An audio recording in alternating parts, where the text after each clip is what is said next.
네, 안녕하세요. 저 SK증권의 한대훈이라고 합니다. 오늘 갑작스럽게도 러시아랑 우크라이나 이제 그런 전쟁 소식이 전해지면서 이제 가상자산 시장도 최근에 좀 많이 빠졌고요. 근데 이제 그럼에도 불구하고 제가 이렇게 자료를 좀 준비를 했었던 이유는 확실히 처음에 이제 대중적으로 붐이 불었었던 2017년과 지금의 분위기는 좀 많이 바뀐 것 같습니다. 제가 자료 다 발표 드리면서 말씀을 드리겠지만 2017년에는 이게 가격이 많이 올랐기 때문에 관심이 좀 받았다라고 이제 보시면은 지금은 오히려 저희가 이름만 들으면 다 알만한 그런 기업들이 시장에 진출을 하는 어떻게 보면은 좀 더 이제 광범위하게 상용화되는 이제 그러한 시점이라고 좀 보시면 될 것 같고요. 그래서 현재 어떻게 지금 진행이 되고 있고 특히 좀 그 디파이 쪽에 관련돼서 좀 말씀을 드리도록 하겠습니다. 일단 그 디파이 말씀을 드리기 앞서서 비트코인이나 이더리움 좀 간략하게 먼저 말씀을 드리고 시작을 해야 될 것 같아요. 사실 저는 처음에 비트코인을 먼저 접했습니다. 그리고 비트코인을 더 좋다라고 생각을 했었고요. 물론 지금도 비트코인을 이제 굉장히 좋게 생각합니다만은 사실 이더리움에 대한 관심은 저는 예전에는 거의 없었지만 지금은 오히려 이더리움에 대한 관심이 더 많이 생겼습니다. 제가 이제 그렇게 생각을 했었던 이유는 제가 이 그 슬라이드를 가져왔는데 비트코인과 이더리움을 굳이 비교를 해보면은 휴대폰과 스마트폰의 차이인 것 같아요. 저희가 예전에 휴대폰을 처음 썼을 때 보통 전화랑 문자만 가능했습니다. 물론 시계도 됐고 알람 기능도 됐지만 전화 문자 외에는 추가적인 기능은 거의 없었죠. 그러다가 이제 스마트폰이 나오면서 저희가 다양한 어플리케이션을 만들게 됐고 그런 어플리케이션을 통해서 지금의 이러한 초연결 시대, 그 다음에 테크핀 이런 시대까지 이어졌는데 마찬가지로 이더리움이 스마트 컨트랙트라고 하는 기능을 가지고 다양한 어플리케이션, 이제 대비라고 하는 그런 어플리케이션이 나왔다라고 보시면 될 것 같아요. 그렇게 이더리움을 만들었던 사람이 바로 이 러시아의 비탈릭 부테린이었습니다. 러시아 출신의 비탈릭 부테린이었는데 2015년이었죠. 이제 이더리움을 개발을 했습니다. 기존의 블록체인 기능을 가지고 여기에 새로운 스마트 컨트랙트라고 하는 기능을 이제 추가를 했다라고 보시면 될 것 같아요. 스마트 컨트랙트가 뭐냐? 사실 저희가 지금 이제 오프라인에서 무언가 계약을 할 때는 이제 계약 당사자들이 만나서 계약서를 작성을 합니다. 스마트 컨트랙트 역시 마찬가지로 그런 계약서로 이제 보시면 되는데 상호 당사자가 계약을 프로그래밍이나 코딩을 통해서 이제 서로에게 분산 저장을 하고 이 계약 요건이 충족이 됐을 때 이제 계약 내용에 맞게 실행이 되는 이제 그러한 기능을 추가를 했다고 보시면 될 것 같아요. 그렇게 이더리움이 이렇게 스마트 컨트랙트라고 하는 기능을 가지고 이제 어플리케이션을 만들 수 있는 그런 토대가 마련이 됐고요. 그래서 이제 많은 분들이 궁금해하세요. 대체 그럼 이더리움 가지고 어떠한 어플리케이션이 만들어졌느냐? 그게 이제 오늘 말씀드릴 디파이, NFT, 스테이블 코인, 그 다음에 일부 국가들의 CBDC까지 이 이더리움 기반으로 만들어지고 있다고 보시면 될 것 같아요.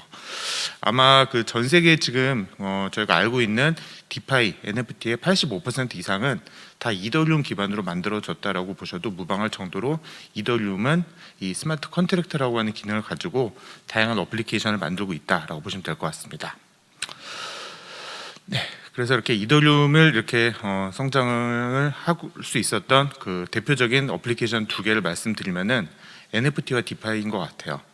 일단 디파이를 말씀을 먼저 드려볼게요. 디파이는 고객 예치금이라고 하는 TVL 규모가 지난 1월 기준으로 900억 달러를 넘어섰습니다. 그리고 이제 작년에 여의도 증권가도 이제 굉장히 떠들썩하게 달고 있었던 NFT 역시도 이렇게 이더리움 생태계가 확장을 하는데 큰 역할을 했다고 보시면 될 것 같아요. 아마 그 디파이는 좀 다소 생소한 개념이다 보니까 잘 이제 와닿지 않으실 수 있겠지만 NFT 같은 경우에는 지금 저희가 알만한 기업들은 NFT를 안 하는 기업을 찾기 어려울 정도로 이제는 디파이와 NFT는 이더리움이라는 블록체인을 대표하는 그러한 이제 어플리케이션으로 자리를 잡았다라고 보시면 될 것 같습니다. 그래서 일단 오늘은 좀 디파이에 대해서 좀 먼저 말씀을 드리려고 하는데 디파이에 대해서도 일단 많은 분들이 그런 질문들을 많이 하셨습니다. 대체 디파이가 뭐냐라고 많이 하셨는데 저희가 이제 온라인 요즘 메타버스라는 용어를 많이 쓰는데 앞으로 저희가 메타버스에서 다양한 이제 금융 활동을 하고 혹은 재화나 서비스를 구매를 할 때 당연히 금융 서비스도 이제 나타날 수밖에 없습니다. 근데 저희가 이제 메타버스라고 하는 공간에서 다 은행을 세울 수도 없고요. 라이센스를 가진 그런 금융기관을 만들 수도 없으니 이것을 블록체인이라고 하는 기술을 활용을 해서 금융 서비스를 제공을 해보자라는 컨셉으로 나온 게 디파이라고 보시면 될 것 같아요. 그래서 이제 저는 제가 맨 처음에 했었던 표현은 아닙니다만은 디파이를 표현을 하는 가장 좋은 표현은 금융의 유튜브인 것 같습니다. 저희가 예전에 TV에 나오기 위해서는 굉장히 유명한 사람이 돼야 TV에 나올 수 있었습니다. 아니면 연예인이어야 됐거나 뭐 그랬는데, 이제는 저희가 누구나 의지만 있으면은 유튜브나 아프리카 TV를 통해서 이제 개인 방송을 할 수 있는 시대가 됐습니다. 즉 유튜브라고 하는 플랫폼이 누구나 방송을 할 수 있는 그러한 지평을 열었다라고 한다면은, 디파이라고 하는 서비스는 라이센스가 없어도 누구나 금융 서비스를 제공을 할 수 있는 그러한 컨셉으로 나왔다라고 보시면 될 것 같아요. 최근에 이게 어느 정도까지 시장에서 성장을 했냐면요, 아까 제가 보여드렸었던 그래프인데, 고객 예치금이 900억 달러를 넘어섰습니다. 물론 이제 1월 기준이었고 최근에 조금 하락을 하긴 했지만, 그리고 이 디파이를 이용을 하는 활성화된 지갑수도 굉장히 빠르게 늘어나고 있다고 보시면 될 것 같아요. 최근에 메타버스에서 부동산을 사는 열풍이 특히 MZ세대를 대상으로 해서 굉장히 인기를 끌고 있습니다.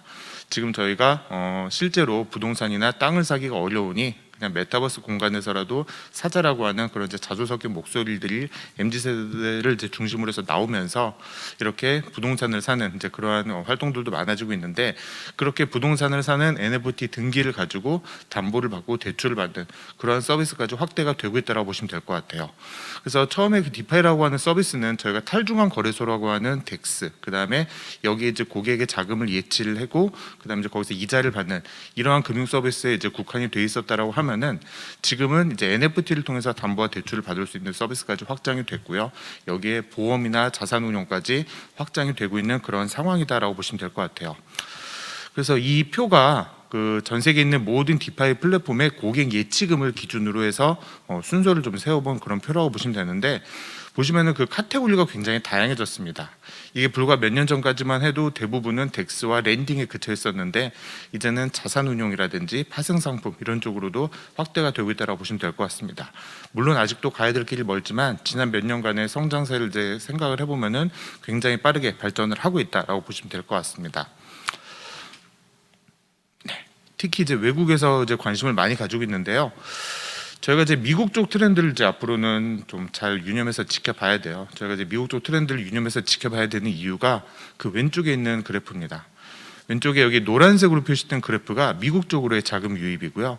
그 이제 주황색으로 표시된 그래프가 제가 거꾸로 말씀드렸네요. 예, 주황색으로 표시된 그래프가 미국으로의 자금 유입이고, 그다음에 노란색으로 표시된 그래프가 동아시아 쪽으로의 자금 유입을 나타내는 그래프입니다.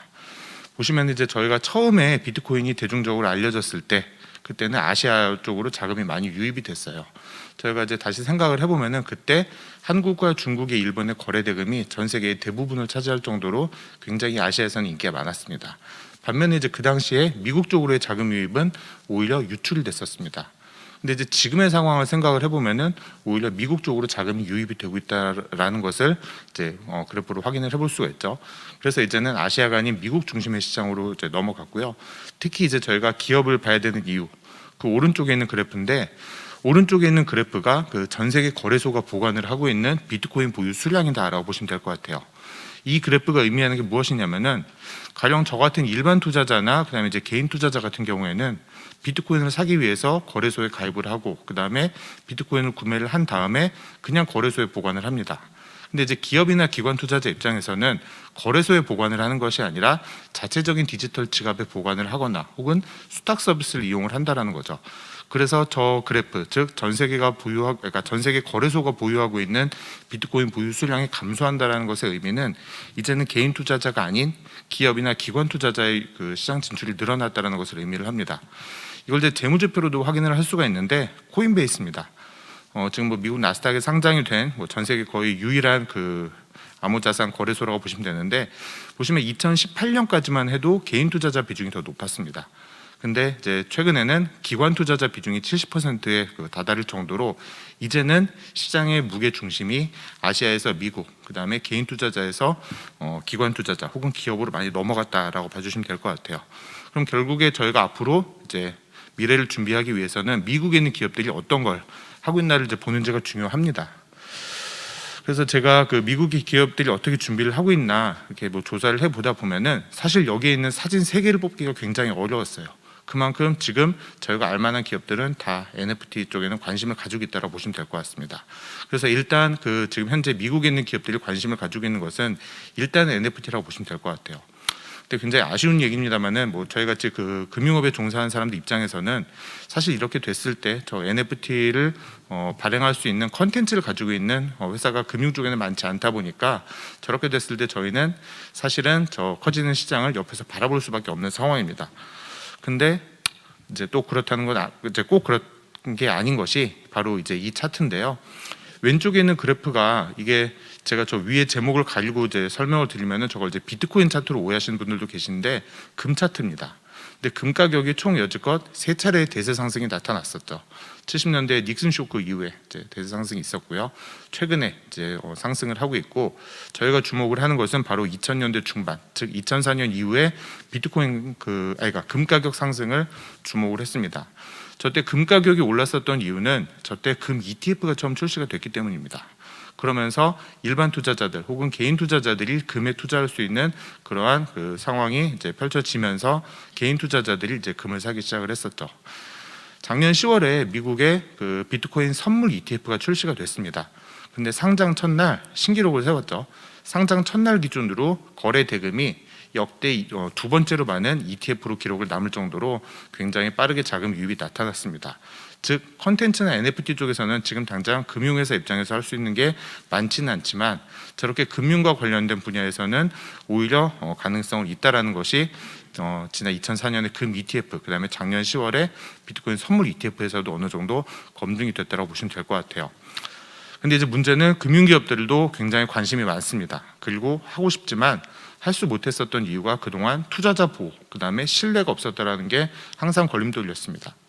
실제로 이제 지난 몇 년간 거래소 해킹 사태는 뭐 수없이 이제 펼쳐졌고요. 그다음에 운영의 리스크가 존재를 합니다. 뭐 이제 상상을 해본 적은 없긴 하지만 가령 제가 운용사에서 비트코인을 운영을 하는 매니저인데 어느 날 제가 갑자기 죽어버리면은 그 비밀번호를 제가 공유를 하지 않는 이상 저 자금은 찾을 수 없게 되는 거죠. 그렇다고 제가 그 비트코인 지갑에 비밀번호를 공유를 하는 순간 어느 누군가가 나쁜 마음을 먹고 그것을 횡령으로도 막을 수 있는 방법이 당시에는 존재를 하지 않았습니다. 그러다 보니까 미국 SEC에서도 이러한 문제를 이제 지적을 하면서 투자자 보호와 운영 리스크를 계속 이제 지적을 했었죠. 근데 이제 작년에 비트코인 선물 ETF가 이제 출시가 됐듯이 그러한 문제가 어느 정도 해소가 됐습니다. 바로 수탁 서비스 때문입니다. 수탁 서비스가 그 미국에서 특히 피델리티 이런 기업들이 잘하고 있는데 피델리티는 2014년부터 디지털 자산에 대해서 굉장히 관심을 많이 가지고 있었고요.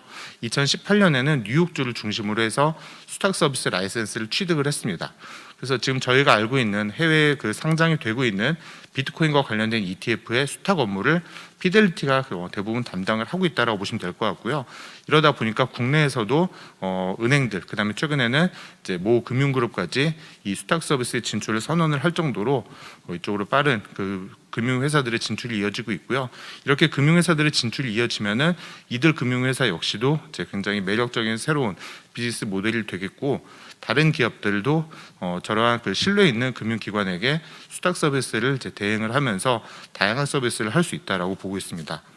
특히 이제 거기서 이제 저희가 많은 기회를 엿볼 수 있는 게 오늘 이제 말씀드렸었던 디파이인데 디파이가 그 이렇게 아직까지 금융기업들이 하고 싶지만 못하는 이유는 역시 아까 말씀드렸었던 그 수탁 서비스에 대한 리스크였습니다. 즉 운영 리스크가 있었는데 그런 이제 운영 리스크가 어느 정도 해결이 된다라고 하면은 아직까지 그 높은 기대 수익률, 그 다음에 저렴한 비용의 투자 상품을 제공을 할 수가 있고요. 그리고 지금 뭐 대선 공약에서도 나오고 있는 다양한 뭐 STO라든지 ICO, 그 다음에 NFT와 맞물린, 그러니까 기존의 기초자산을 NFT화한 이러한 것들을 이제 해줄 수 있는 그러한 새로운 모멘텀이 될 수 있다라고 생각을 하고요. 이렇게 되면은 블록체인 기반의 혁신 금융이 나타나지 않을까라고 이제 기대를 하고 있습니다. 물론 그게 당장 뭐 지금 언제부턴가 되기를 점치기는 이제 굉장히 힘들겠지만 그래도 과거보다는 점점 가능성이 높아지고 있고 그러한 토대가 마련이 되고 있다라는 점에서 이렇게 해외에 있는 기업들이 준비를 하고 있는 것을 저희가 잘 팔로우를 하면서 앞으로 트렌드를 같이 좀 짚어봐야 되지 않나라고 생각을 하고요. 예, 오늘 준비한 발표는 여기서 마치도록 하겠습니다. 감사합니다. 네, 잘 들었습니다. 이번 순서는 한대훈 SK증권 연구위원님의 디지털 파이낸스의 현재와 미래에 대한 이야기 들어봤습니다. 이제 바로 토론 순서여서 사실은 이제 더 깊이 저희가 다 함께 이야기를 나누긴 할 건데 그래도 예. 간단한 아, 어떻게 예, 들으셨는지 예. 소감 말씀 들어볼까요? 네. 굉장히 놀라웠습니다. 누구나 금융을 할 수 있는 시대가 온다. 이야, 이거 대단하지 않습니까? 그렇죠. 예, 그래서 어떻게 보면 기회와 리스크가 동시에 존재하는 것 같습니다. 결국은 누구든지 새로운 아이디어가 있으면 금융을 통해서 글로벌하게 자기가 성장할 수 있는 혁신, 즉 혁신을 더 혁신답게 더 빠르게 할 수 있는 시대가 온 것 같습니다. 근데 이제 또 사기도 그 혁신 속에 끼어들어서 누구나 금융하면서 금융 다단계도 할 수 있을 것 같고 해서 리스크도 함께 커진 것 같습니다. 그래서 이런 것들에 대해서 규제와 또 지능을 적절한 밸런스를 가지고 가는 것이 중요하다고 생각합니다. 자, 그러면 SK증권 한대훈 위원님께 좀 말씀드려보도록 하겠습니다. 일단 스마트폰과 같은 새로운 그 스마트 컨트랙 기반으로 디파이가 나왔다는 거 굉장히 잘 들었습니다. 그래서 이런 전통 금융과 디파이가 만나면 여러 가지 좋은 시너지에 대해서 말씀해 주셔서 감사하고요.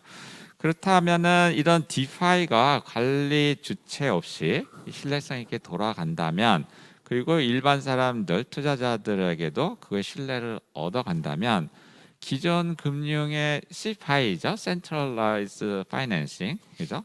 CFI 중심의 전통 금융이 설 자리가 없는 거 아닌가요? 제가 가장 많이 받는 질문 중에 예, 하나인데요. 저는 사실 상호 보완이 될 수 있다라고 생각을 해요. 과거에 이제 이메일 맨 처음에 나왔을 때 우체국 다 망한다라고 했는데 아직도 우체국은 잘 돌아가고 있습니다. 즉 이메일을 통해서 저희가 뭐 개인과 개인의 연락을 할 수 있는 부분이 있지만 또 반대로 우체국에서 해줘야 될 일도 분명히 있다라고 생각을 하는 거죠. 가령 이제 정말로 그 디지털 자산과 관련된 부분이 금융회사들이 할 수 있는 부분이 생겼을 때 뭐 STO나 NFT의 기초 자산을 가지고 이런 것들을 만드는 작업은 사실 뭐 지금 디파이를 하시는 분들보다 금융기업들이 더 잘해요. 그러니까 그런 부분은 이제 금융기업들이 하고 이제 그거를 가지고 뭐 디파이를 이용을 한 뭐 금융 서비스를 제공을 하는 이런 부분은 또 디파이 업체들이 더 잘하니까 그런 부분은 이제 같이 서로 시너지 효과가 날 수 있다고 생각을 합니다. 그래서 뭐 반드시 디파이가 나왔다라고 해서 뭐 굳이 뭐 나누자면 C파이라고 하는 그런 것들이 망하거나 뭐 위축될 가능성보다는 오히려 좀 시너지 효과가 나지 않을까라고 기대를 하고 있는 거죠. 예. 근데 이제 디파이 현재 문제는 사실 뭐 트래블 룰 같은 것들이 아직 거기에 그 인포스 된 것도 아니고, 그래서 투자자 보호나 뭐 불법 자금 거래 뭐 이런 것들이 아직 해결되지 않은 걸로 알고 있는데, 그래서 제도권에 편입되기 지금 어려운 상황이잖아요. 그렇다 그러면 디파이가 제도권에 들어오기 위한 어떤 선제 조건이나 또 이것들이 들어왔을 때 어떤 디파이만이 갖고 있던 장점들을 잃어버리는 게 아닌지, 뭐 서로 어떻게 공존할 수 있는 건 뭔지 이런 것들에 대해서 조금 말씀 더 해주시면 감사하겠습니다. 저도 고민을 많이 하고 있는데 일단은 결국에 디파이도 금융입니다. 근데 금융은 가장 중요한 게 신뢰예요. 그러다 보니까 투자자들이 저 디파이 플랫폼에 돈을 예치를 했을 때 사실은 뭐 높은 수익률을 기대를 하고 이제 예치를 하는 거잖아요. 근데 예를 들어 그 사이트가 뭐 해킹을 당한다든지 이랬을 때 이제 고객의 자금은 다 없어질 수 있다는 리스크가 지금 존재를 하고 있는 것이고요. 그러다 보니까 그렇게 투자자들이 마음 놓고 투자할 수 있다라고 하는 신뢰가 먼저 담보가 돼야 되는 것 같아요. 근데 이제 그런 신뢰라는 것을 이제 뭐 예를 들어 어떤 플랫폼을 만든 디파이 업체가 우리가 믿을 만한 회사요라고 이제 주장을 하는 것보다는 이제 그 기존의 금융기관들이 뭐 수탁 서비스를 해준다든지 뭐 이런 식으로 협업을 할 수 있는 쪽으로 좀 가야 될 것 같고요. 그렇게 됐을 때는 뭐 디파이라고 하는 것이 저는 뭐 쇠퇴가 되기보다는 이 C파이와 디파이가 만나면서 오히려 새로운 디지털 금융이라고 하는 한 그 새로운 트렌드가 나올 것 같아요. 그래서 뭐 굳이 C파이와 디파이를 지금은 그렇게 구분지어서 보기보다는 이게 지금 뭐 기존의 금융기관들이 하던 금융 서비스와 새롭게 태어난 이제 크립토 금융이 만나면서 새로운 형태의 디지털 금융으로 나아가지 않을까 예상을 하고 있습니다. 알겠습니다. 사실은 이제 세 분끼리도 질문도 하실 수 있고요. 혹시 연구위원님께서는 다른 발표자분들께 질문이나 첨언하실 내용 있으실까요? 마이크가 네네네. 사실 제가 그막 질문을 생각하고 온 거는 아닌데 그냥 질문보다 그냥 아까 제가 이제 들으면서 이제 느꼈었던 점을 좀 간단하게 말씀을 드릴게요. 아까 제가 보여드렸었던 그 표 중에 2017년에 이제 아시아 쪽으로 이제 자금이 유입이 됐었고 지금은 미국 쪽으로 이제 자금이 유입이 됐었던 아마 그래프를 기억하실지 모르겠는데 2017년 18년에 이제 그 한국의 위상이 글로벌 시장에서 어느 정도 위상이었느냐 그때 뭐 디코노미와 같은 이제 다양한 행사들이 국내에서 열렸고요. 비탈릭 부테린을 이제 포함을 해서 어떻게 이런 사람들이 다 우리나라에 왔을까 싶을 정도로 굉장히 이제 한국에 대한 관심이 높았습니다. 아까 옆에 그 부회장님께서 그 자료 중에 코인 마켓캡 기준으로 작년에 2,600조 원 정도가 시가총액이고 그 중에 이제 국내 관련된 그 프로젝트들의 시가총액이 약 300조 정도라고 말씀 주셨는데 뭐 대충 한 10% 정도 되는 것 같아요. 근데 지금 뭐 코스피의 전 세계 시가총액 비중을 보면은 2%가 채 안 됩니다. 워낙 거래 대금도 2%가 채 되지 않고요. 근데 이제 그런 가운데서 저희가 디지털 금융으로 뭐 속칭 그렇게 얘기를 하는 이 크립토 관련된 시장은 전통 그런 금융보다 더 높은 국내의 그런 성장 잠재력을 가지고 있는 거죠. 물론 이제 과세도 해야 되고 투자자 보호도 해야 되지만 과세와 이제 그런 것들과 맞물려서 산업을 이제 육성을 할 수 있는 그러한 정책적인 이야기들도 지금 대선 국면이지만 대선 지난 이후에는 더 많이 나왔으면 좋겠다라는 생각을 하고 있습니다.